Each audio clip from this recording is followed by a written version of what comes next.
Assalamualaikum warahmatullahi taala wabarakatuh. Jumpa lagi dengan saya, eh, masalah pembahasan tuntas tentang masalah lebah pelancong.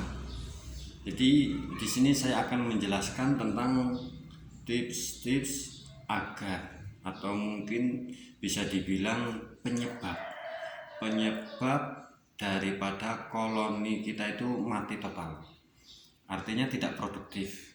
Itu banyak sekali guys penyebabnya, diantaranya adalah eh, hewan trigona, hewan-hewan yang di situ suka dengan tawon kelanjang seperti halnya cicak.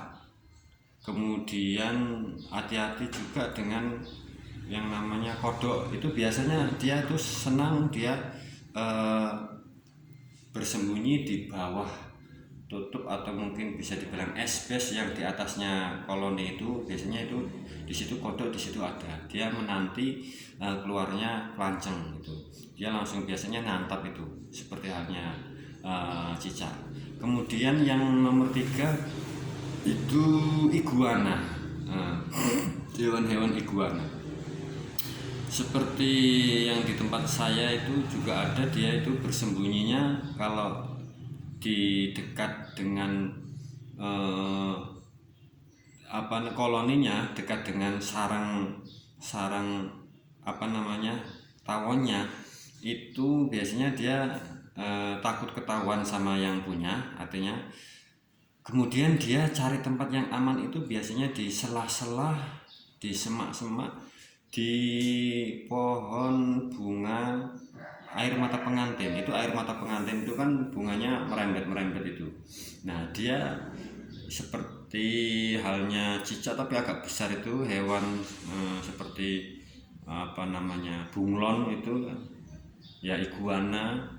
Itu dia bersembunyi di situ, di semak-semak itu. Nah, nanti ketika ada yang namanya lebah yang di situ mungkin hinggap di pohon atau mungkin di bunga air mata pengantin, ketika di situ dia masih cari makan, dia disantap di situ, langsung disantap sama iguana itu tadi. Nah, ini yang nomor tiga, hewan iguana. Kemudian yang nomor empat itu penyebab koloni atau mungkin sarang lebah kelanjang ini bisa tidak produktif, artinya mati, tidak membuahkan hasil lagi. Ini biasanya semut. Makanya semut ini harus kita antisipasi, kita harus sering kontrol, beli obat semut. Itu mungkin yang cair boleh disemprotkan, kemudian bisa yang seperti serbuk atau bubuk kita tabur-taburkan di kanan kiri sarang tawon itu atau koloni itu setiap hari harus kita cek, baik di bawah, di tengah, kemudian yang tempat keluarnya itu sampai dalamnya kita buka, atasnya itu kita cek. Kemudian kita, kalau memang ada semut-semut kecil, itu juga bahaya. Tidak hanya semut merah ataupun yang namanya angkrang, itu sangat bahaya sekali. Ada yang bahaya juga, itu semut kecil-kecil yang orang biasa ngomong itu biasanya semut kayak semut pudak, semut gula. Itu juga sangat bahaya sekali. Memang yang namanya sarang tawon kan banyak madunya itu di dalam ya, banyak madunya, sehingga semut-semut itu akhirnya bau lah, artinya tahu di situ memang ada makanan. Nah, di sini itu kalau sarang tawon kita itu nggak rapet, makanya ketika ada sela-sela harus kita terus benahi. Kemudian mungkin kalau kita itu nggak bisa cari untuk nempel, yang ditempel itu biasanya kita cari seperti karet, atau mungkin bisa mainan anak-anak yang agak lentur, itu kita selipkan di situ. Kemudian kita kalau memang di tempat yang agak sulit ditabur sama obat semut, itu kita pakai kapur ajaib, itu kapur semut itu ya, dioles-oles di situ.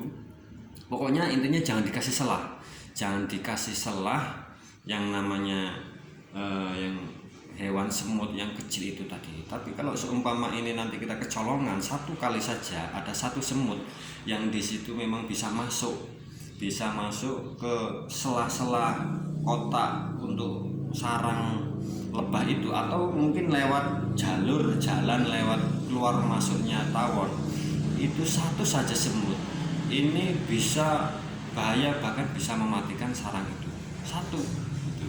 Karena di dalam dia akan membuat onar, membuat gaduh, membuat diobrak-abrik semuanya yang ada di dalam itu. Nah, oleh karenanya maka ini 4 ini harus kita antisipasi. Kemudian yang nomor 5 ini tips dari saya adalah memang ini semua sudah diantisipasi.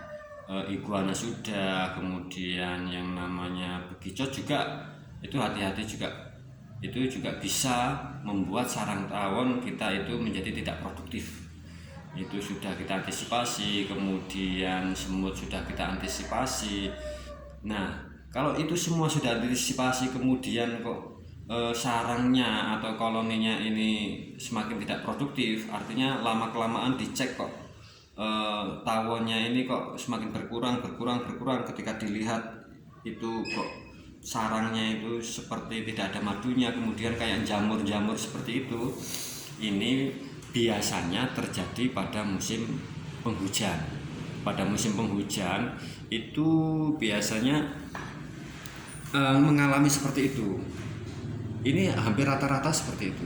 Makanya mengapa kok musim hujan ini biasanya dapat menjadikan tawon lebah atau sarang lebah ini sudah tidak produktif ya, itu tadi karena tawonnya selama musim hujan itu tidak pernah keluar dari sarang.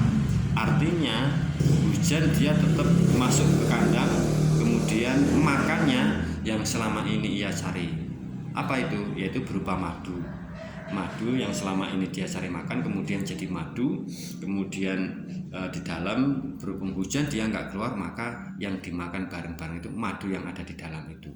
Makanya terus madunya habis, setelah habis kemudian nggak ada makanan lagi ya, walhasil hasil akhirnya adalah tawon tidak ada makanan di situ, akhirnya keluar, nggak betah di situ. Nah, disinilah penyebab diantaranya adalah penyebab koloni atau sarang lebah tidak produktif lagi. Oke, sementara seperti itu dulu guys, mudah-mudahan bermanfaat. Tunggu lagi siaran-siaran langsung yang bermanfaat dari saya, channel saya. Pantau terus channel saya, semoga bermanfaat. Assalamualaikum warahmatullahi wabarakatuh.